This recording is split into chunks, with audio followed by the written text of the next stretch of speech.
Bismillahirrahmanirrahim. Assalamualaikum warahmatullahi wabarakatuh. Selamat datang di channel Calon Guru Official. Teman-teman, pada kesempatan kali ini kita akan melanjutkan analisis data penelitian kita dengan menggunakan kelas eksperimen dan kelas kontrol dengan menggunakan software SPSS.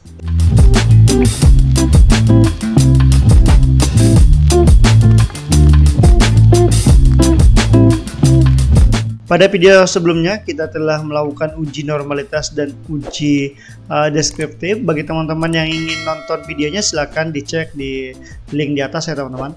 Nah, pada kesempatan kali ini kita akan memberikan tutorial terkait uji Wilcoxon karena sebelumnya data kita tidak normal teman-teman. Oke, jadi sekarang yang teman-teman butuhkan adalah data penelitiannya dalam bentuk Excel seperti ini, kemudian software SPSS-nya. Nah, sebelum kita ke tahap uji Wilcoxon-nya teman-teman, saya ingin memberikan sedikit konsep dasar terkait dari uji Wilcoxon ini, di mana uji Wilcoxon ini bertujuan untuk mengetahui ada tidaknya perbedaan nilai rata-rata di dua sampel yang saling berpasangan. Kemudian, uji Wilcoxon juga merupakan alternatif dari uji Piret-Sampel-Tittas karena data penelitian berdistribusi tidak normal. Jadi jika misalnya dosen penguji kalian mempertanyakan mengapa menggunakan uji Wilcoxon, mengapa bukan uji Piret-Sampel-Tittas, ya jawabannya seperti ini teman-teman. Oke. Nah, kemudian di sini juga ada hipotesis dalam uji Wilcoxon, ada H0 dan ada H1. H0-nya tidak ada perbedaan median antara dua kelompok, kemudian H1 ada perbedaan median antara dua kelompok. Nah, jadi untuk output dari uji Wilcoxon itu ada dua macam ya teman-teman. Yang pertama ada output ranks. Ini juga sudah ada interpretasinya. Jadi nanti kita akan membuat interpretasi seperti ini. Kemudian yang kedua ada tes statistik. Nah, ini untuk melihat apakah ini ada hubungan atau tidak ya teman-teman. Sekarang kita akan melakukan uji Wilcoxon-nya teman-teman. Pertama-tama silakan masuk ke SPSS. Silakan masuk ke variable view. Kita akan membuatkan variabel berdasarkan data penelitian kita. Jadi mari kita bikin teman-teman. Yang pertama pre-test eksperimen. Kemudian yang kedua post-test eksperimen. Kemudian pre-test kelas control, kemudian ada post test kelas control juga. Nah, kemudian selanjutnya angka desimalnya kita rubah saja ke angka 0. Kemudian di label ini kita masukkan lagi pretest eksperimen, kemudian kita bisa pisah seperti ini juga, eksperimen, bisa post-test control, kemudian post-test control. Oke, silakan masuk ke data view. Nah, ini adalah variabel kita teman-teman. Selanjutnya kita akan menyalin nilai dari masing-masing pretest dan post-test ini teman-teman. Sini saya salin terlebih dahulu untuk nilai pretest kelas eksperimen, kemudian post-test kelas eksperimen, kemudian pretest untuk kelas control, kemudian yang terakhir nilai post-test kelas control. Oke, baik teman-teman. Nah, jika sudah seperti ini, kita sudah bisa melanjutkan ke tahap uji Wilcoxon. Caranya adalah silakan masuk ke tab Analyze, kemudian pilih Non-Parametric Test, kemudian Legacy Dialog, terus pilih To Related Sample. Nah, ini pretest 1, post-test eksperimen 2, pretest control 2, kemudian post-test control. Oke. Nah, setelah itu teman-teman, di bagian test type ini silakan dicentang Wilcoxon. Oke. Kemudian klik OK. Nah, ini adalah output dari uji Wilcoxon teman-teman. Jadi ada output ranks, kemudian ada tes statistik. Nah, kita kembali ke catatan. Nah, di sini teman-teman sebenarnya sudah saya salin ya output dari ranks ini. Hasilnya sama ya, 496, 496. Kemudian untuk statistiknya 0,004848. Oke, ini kita minimize saja. Kita fokus di sini saya teman-teman.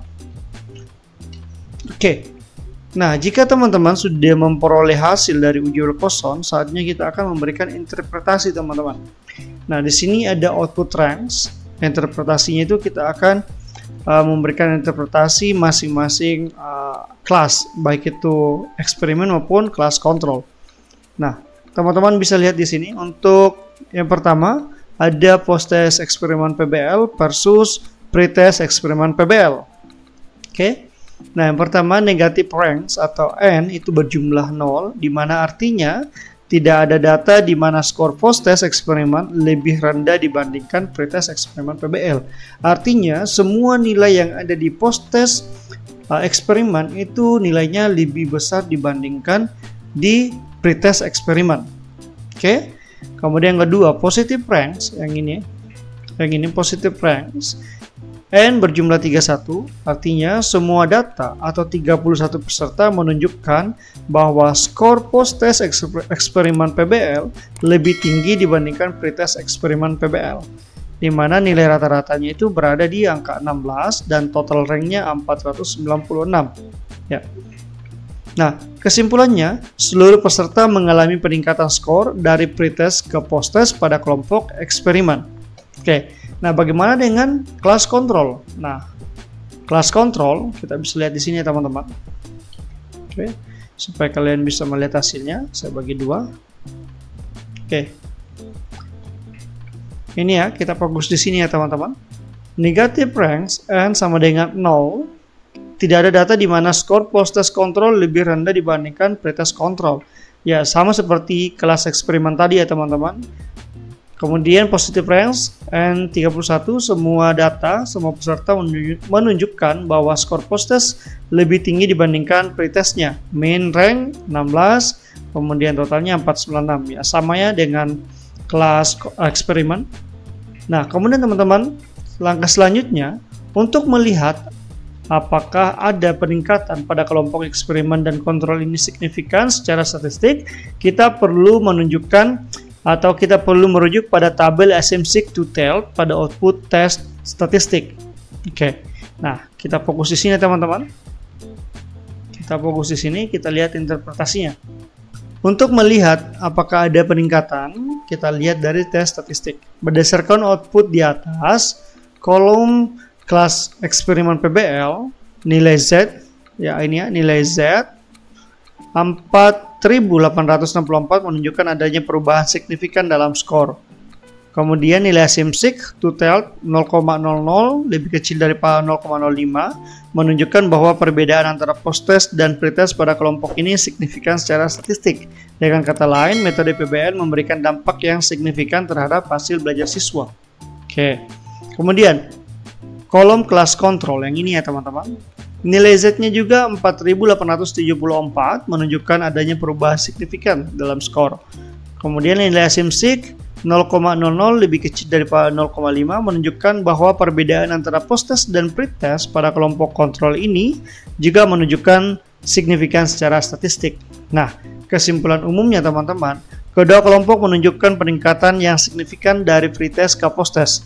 Namun, untuk menentukan apakah metode PBL lebih efektif dibandingkan dengan metode pada kelompok kontrol, analisis Mann-Whitney diperlukan. Nah, jadi teman-teman, untuk melihat keputusannya apakah PBL lebih efektif dibandingkan dengan metode ceramah, kita membutuhkan yang namanya analisis Mann-Whitney teman-teman.